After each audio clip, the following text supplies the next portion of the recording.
Are we good? Yeah. Okay. Hi, I'm Jara. Colin. We're going to do these things called Naptime Notes. Just tidbits on parenting.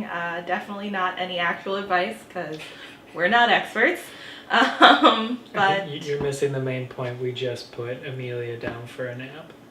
That's kind of the whole point of this. there you go. So are we diving right in, I guess? Sure. Okay. We're going to be talking about nap time because that's what you talk about on the first Naptime Notes. I guess nap time routines and what's worked for us, I guess. Okay. So pretty much we lay her down usually between 12 and 1 every day. And if we go any later, it is can I swear? No. It's a crap storm. It is no fun. No. So, I mean, I think, me personally as a parent, I think schedules are really important for kids. What time she wakes up varies a little bit, but we usually try to keep the nap time about the same. Even if she wakes up a little bit earlier, just because that's what she's used to, and then she'll usually go down without a fuss. And we did do sleep training, which I know is controversial. Super controversial. Some people are very against it.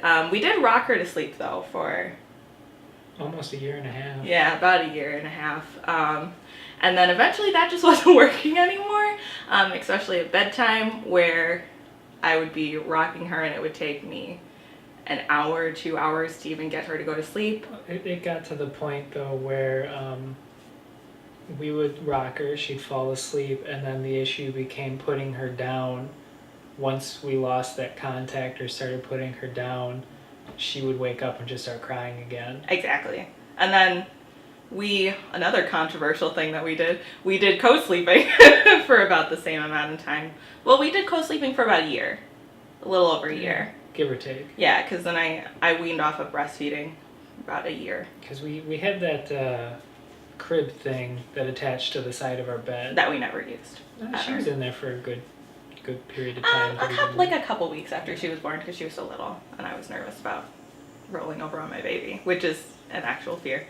But yeah, so I mean, just her being so used to holding on to somebody when she's going to sleep wasn't working very well, and I was getting really frustrated because at nighttime, essentially you spend all day being touched out by your kid, and nighttime rolls around or nap time rolls around, and I have other things to do during the day. I have a life.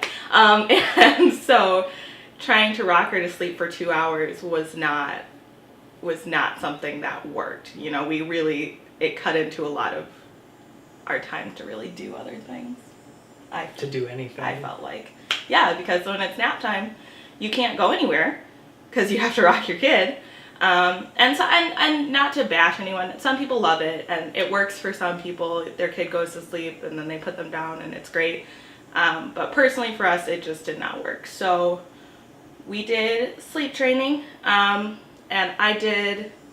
there's 2 methods that I did. And when I say I did, it's because Colin, he works second shift now, and not so much before, but even when you'd get off sometimes, it was kind of on me to do it because he wasn't home. So I did what was called a fading method. So I would sit by her. We have her in the pack and play. She's not in a toddler bed, and she never slept in a crib. I'd sit next to her for a little while, and then each night I'd get further and further away, and eventually she just stopped needing me to be in the room. And I also have a pretty strict bedtime routine. If we don't, I guess I've never really tried to put her to bed without the bedtime routine. I don't know how it would go, but I assume it would go not well. So we do that every night. Starts about 8 o'clock. Every other day we do a bath, and then we do Brush your teeth. When we brush our teeth, and then it's much easier when you're doing it. Bath, and then we brush our teeth, and then we get our PJs on. No, you're wrong. See? He doesn't know what happens here. He doesn't know what happens when he's at home. We do a bath every other night. We get our pajamas on. Then we brush our teeth. And then we read a story. And then we do a hug and a kiss, and we put her down for sleep. For nap time, we actually do not have a routine. It's 12:30. Oh, we didn't even turn on the white noise machine this time, did we? Oh my god, no. Because usually she does that. We have a little white noise machine sitting in the corner of her room, and she'll point at it before we put her down, and we turn it on. She must have been tired though, because she was pretty eager to go down for a nap. So there was no whining or anything even. She No. just went to bed. no, which is it still happens sometimes, even though we're about 6 months post sleep training.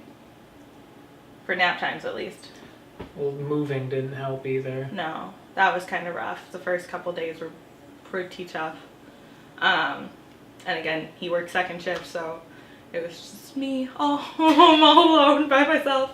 We did have one friend come over, and he got to listen to her cry and be upset for quite a while we transitioned in the new house, but it only took really a couple days, and she kind of got the hang of it. That's what works for us. And it works pretty well for her. And I mean, I'd love to hear what other people do to get their kids down for nap. Like I said, I'm very about schedules. I feel like my whole day's off if the schedule's off. So that's definitely something that I enforce on my kid, whatever. And yeah, it works out really well, I think. She's a pretty well-adjusted kid, though. Some kids aren't. And we have a second one on the way, and I feel like that one's not going to be. So, because I feel like we got really lucky. Like, it was pretty easy to sleep train her. So. Yeah. Someone's playing Cardi B outside. Yeah. Do you have anything to say? I mean, you're here for bedtime sometimes. Barely. Yeah. I mean. Well, what about, because you were kind of against the sleep training at first. Yeah. Why? I mean, I guess I asked, but they don't know. I don't know. It's just rough to hear your kid cry a lot, and like you can't do anything, because then you're just kind of reinforcing the whole, well, if I cry, mom and dad will come get me. Yeah. And you kind of want to break that. Yeah. So, which, I mean, we didn't just like let her cry for like an hour or something, like unattended. Like we would go back in every 5-ish minutes while we were doing the sleep training, and just give her a hug and a kiss and tell her it's okay and that it's time to go night night, and yeah, but it's rough. It can be rough, which is why I say when she's overtired, like bedtime when she's overtired is just, she could cry for an hour. And it's only longer than that. Yeah, and it's only because she's so sleepy.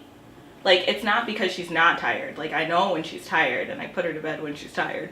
But if we wait just a little too long, like, she normally is in bed by 8:30, and if I wait till even just 9 o'clock, sometimes it can be all hell breaks loose, and it's rough. Well, it was not too long ago where we put her down to bed, and she would sleep for like maybe a half hour, and then she woke up, would whine and cry, and then we'd get her to fall back asleep for like a half hour, maybe 10-15 minutes.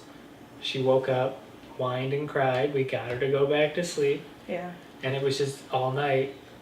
That's what it was. Yeah. That was our day or night. Yeah, pretty much. And I guess with the co-sleeping, because talked about it, didn't really talk about it. Like I said, we did that for pretty much the entire time that I was breastfeeding. So about 14 months, a little over a year. And then just, because we still bring her in our bed sometimes in the morning if she wakes up really early, which she's been doing better about that actually. She's been waking up about 7 or 8, but she used to wake up at 5 in the morning, 4 or 5. which was just way too early. So we would put her in our bed with us, and we still do that sometimes if she wakes up a little too early, and so everybody can get a couple more hours of sleep. But having a toddler in your bed is a lot different than having like a 4-month-old in your bed.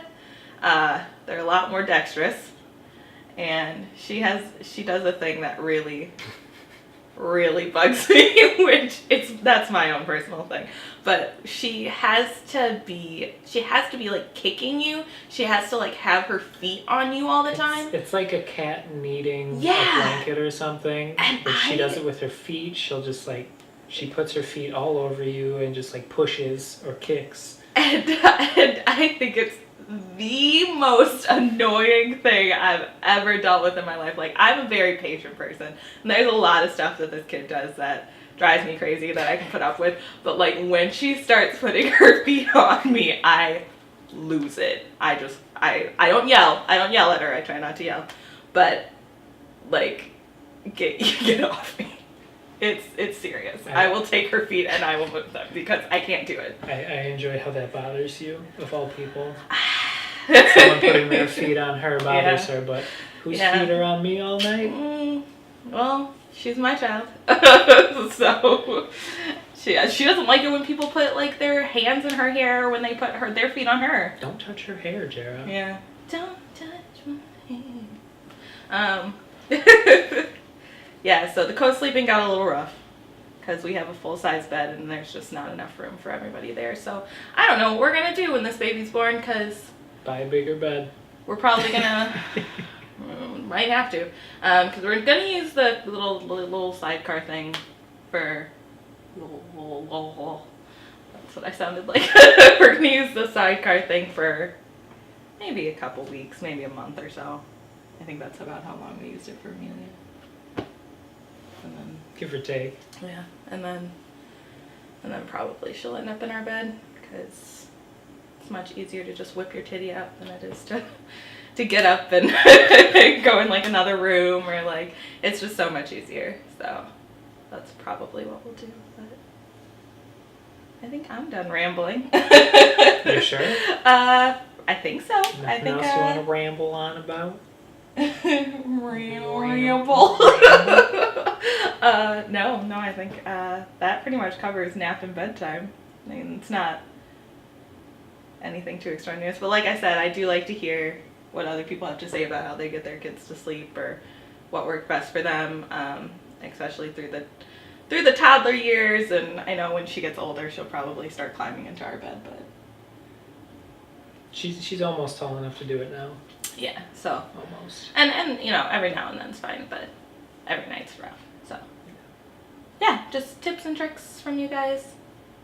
And I think that's all we have to say right now. We're gonna enjoy the rest of nap time by not talking to each other and sitting on our respective electronic devices. Or maybe I'll clean the house, but probably not. So yeah. Bye. Oh, do you want to let them know that another episode of Hobby Hunters will eventually show up on there? What she said? Yeah, so we do have the hobby hunting series that we did one episode for.